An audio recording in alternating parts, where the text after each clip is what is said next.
প্রিয় ভিউয়ার্স, আসসালামু আলাইকুম। আশা করি সবাই ভালো আছেন। আলহামদুলিল্লাহ, আমিও ভালো আছি। মুক্তার শখের রান্না থেকে সবাইকে স্বাগতম। তো আজকে আমি পুঁই পাতা দিয়ে শীতল শুটকির বড়া বানাবো। এই রেসিপিটি আপনাদের সঙ্গে শেয়ার করব। আশা করি রেসিপিটি ভালো লাগবে। তো চলুন রেসিপিটি শুরু করা যাক।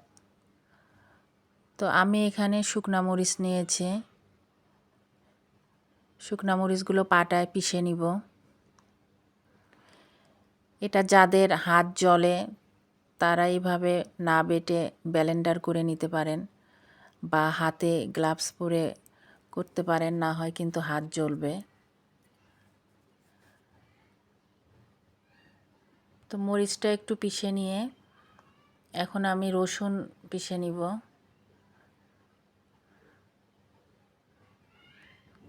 তো শুটকিতে রসুন বেশি লাগে। আমি এখানে বড় সাইজের 2টো রসুন নিয়েছি, এটাও বেটে নিব। আবারও বলছি, আপনারা যাদের হাতে জ্বলার সমস্যা, যাদের মরিচ নাড়তে পারেন না, তারা অবশ্যই ব্লেন্ডার করে নেবেন, না হয় কিন্তু হাত অনেক জ্বলবে। শুকনা মরিচ বাটলে হাত জ্বলে। তো এবার পেঁয়াজও বেটে নিব। এখানে আমি শীতল শুটকি নিয়েছি, এগুলো ভালো করে পরিষ্কার করে নিয়েছি। তো মাথাগুলো ফেলে নিব।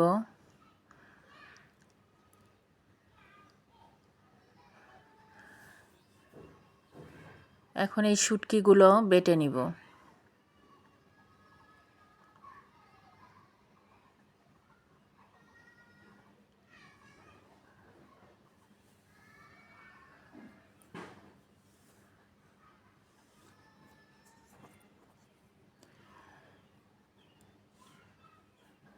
তো শুটকি মিহি করে বেটে নিব।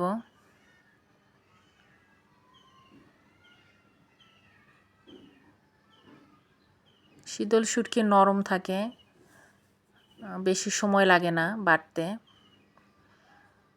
তো আমার এগুলো বাটা হয়ে গেছে, এখন এগুলো তুলে নিব। তো আমি এখানে একটা প্যান বসিয়ে দিয়েছি, এখানে পরিমাণ মতো তেল দিয়ে দিলাম। এখানে কিছু পেঁয়াজ দিব। আমি বাটার সময় পেঁয়াজ দিয়েছি। এখন কিছু পেঁয়াজ কুচি দিয়ে একটু লাল লাল করে ভেজে নিব।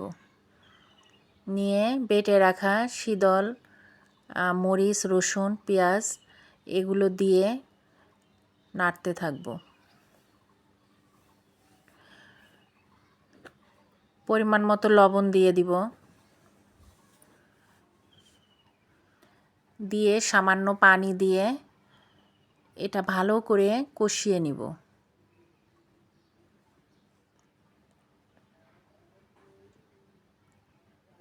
এটা সময় নিয়ে 10-15 মিনিট ভালো করে কষাতে হবে, তাহলে শুটকির একটা কাঁচা গন্ধ থাকে, এই গন্ধটা চলে যায়। আর এটা নাড়তে নাড়তে শুকিয়ে ফেলতে হবে। তো নাড়তে নাড়তে দেখা যাবে একটা সুন্দর কালার চলে আসবে, তখনই বোঝা যাবে এটা ভাজা হয়ে গেছে। আর একটা শুটকির গন্ধ, মানে ফ্লেভার বের হবে। তো আমি এভাবে সময় নিয়ে ভালো করে নেড়ে চেড়ে নিচ্ছি, কারণ নিচে লেগে যাওয়ার ভয় আছে। তো বারবার নাড়তে হবে। নাড়তে নাড়তে এটা একটা সুন্দর কালার চলে আসবে। দেখুন তেল উপরে উঠে আসছে আর কালারটাও পরিবর্তন হয়ে গেছে।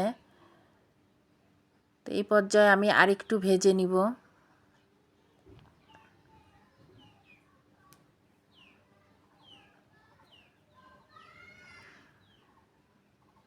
তো যারা আমার ভিডিওটি দেখছেন তারা একটা লাইক দিয়ে ভিডিওটি দেখতে থাকুন।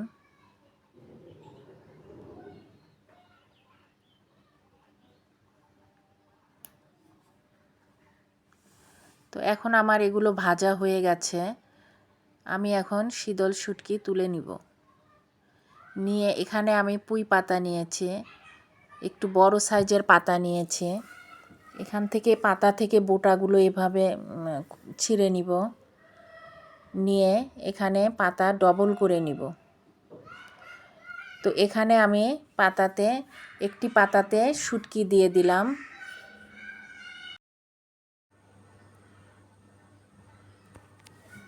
পাতাতে আমি এইভাবে শুটকি দিয়ে নিব, নিয়ে বাকি পাতাগুলোতে একটু লবণ ছিটিয়ে নিব, তাহলে ভালো হয়, লবণটা ঢোকে ভালো। তো এখন আর একটা পাতা নিয়ে আমি এভাবে ভাঁজ করে নিব।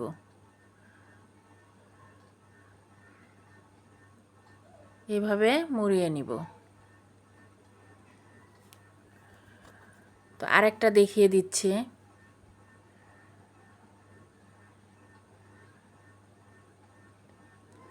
এই ভাঁজটা অনেকভাবেই করা যায়, সাইড থেকেও দুইভাবে ভাঁজ দিয়ে তারপরে মোড়ানো যায়। তো আমি এইভাবেই সবগুলো করে নিব। এভাবে করে এইভাবে আবার একটা ভাঁজ দিয়ে নিব। তো এটা শুধু পুঁই পাতা দিয়ে না, এটা চাল কুমড়া পাতা, মিষ্টি কুমড়া পাতা, লাউ পাতা, এটা নরম যে কোনো পাতা দিয়েই এটা করা যায়, অনেক মজা হয় খেতে। এটা যারা খাননি তারা একবার খেয়ে দেখবেন, অনেক মজা লাগে খেতে।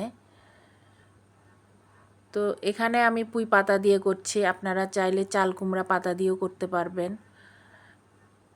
আমি চাল কুমড়া পাতা দিয়ে একটা রেসিপি দিয়েছি শীতল শুটকির, আপনারা চাইলে দেখে নিতে পারেন। এর আগে আমি একটি রেসিপি ছেড়েছিলাম চাল কুমড়া পাতা দিয়ে। তো আমার সবগুলো হয়ে গেছে, এখন আমি এগুলো ভাজতে চলে যাব। এখানে অল্প তেল দিতে হবে, অল্প তেল দিয়ে তেলটা গরম হয়ে আসলে চুলার আঁচটা কমিয়ে দিয়ে বড়াগুলো দিয়ে দিতে হবে। তো এভাবে আমি সবগুলো বড়া দিয়ে দিব।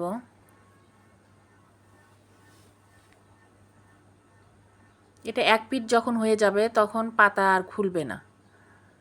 এখন মনে হচ্ছে খুলে যাবে, কিন্তু এটা হয়ে গেলে আর খুলবে না। তো ঢেকে দিব, ঢেকে দিয়ে এখন আমার পাতাটা সিদ্ধ হয়ে গেছে, এখন উল্টে দিব। তো ভিডিওটি ভালো লাগলে একটা লাইক দিবেন, একটা কমেন্ট শেয়ার করবেন, একটা সাবস্ক্রাইব করবেন। যারা আমার চ্যানেলটিতে নতুন তারা অবশ্যই একটা সাবস্ক্রাইব করবেন। আর যারা আমার চ্যানেলটিতে সাবস্ক্রাইব করেছেন তাদেরকে অসংখ্য ধন্যবাদ। আর যারা করেননি তারা দয়া করে একটা সাবস্ক্রাইব করবেন। তো আমার পুঁই পাতা নরম থাকে, পাতাগুলো সিদ্ধ হয়ে গেছে। তো এখন আমি এগুলো তুলে নিব।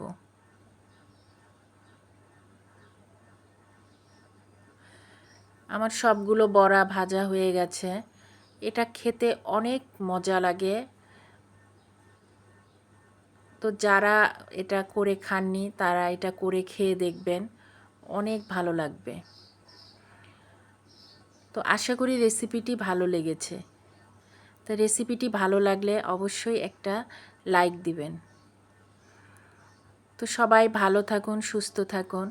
আগামীতে আবার কোনো রেসিপি নিয়ে আসবো ইনশাল্লাহ। আল্লাহ হাফেজ। আসসালামু আলাইকুম।